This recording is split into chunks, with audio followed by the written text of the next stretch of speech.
ආහාර පාන දන් දීපු කෙනෙක් ඒ දාණයෙන් පෙරලා ලබනවා කියනවා කායික බලය. ඔයාලගේ ශරීරවල යම් දුර්වලතා තියෙනවා නම් ඔයාලා කළ යුත්තේ අනිත් අයට ශක්තිය ලැබීම පිණිස දන් දීමයි. ඒකේ විපාක එනවා.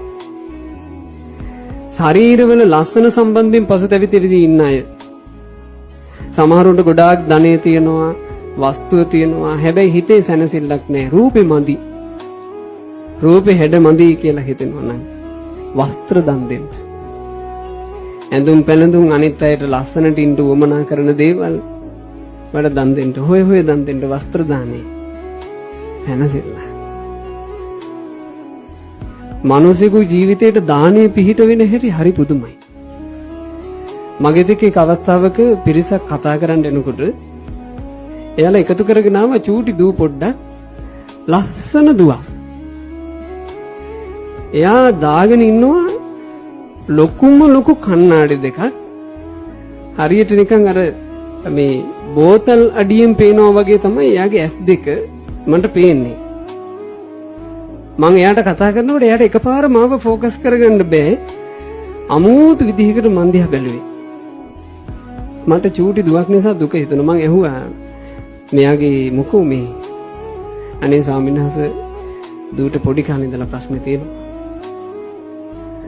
මං ඇහුවා ඉතින් ඔයාලා මොකක් කළේ නැද්ද? අපේ ස්වාමීන් වහන්සේ ඉතින් වෛද්‍යවරු ළඟට අරන් ගිහින් බෙහෙත් කරනවා. ඊට අමතරව මොකද විශේෂයෙන් කරේ නැහැ. මං කෝකටත් අපි කරමු. සේරජානන් වහන්සේ නමකට ආලෝක පූජාවක්.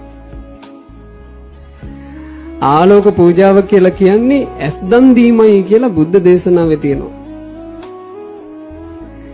ආලෝකේ යමෙක් දෙනවා නම් ආලෝකය දෙන්න කැමති කෙනා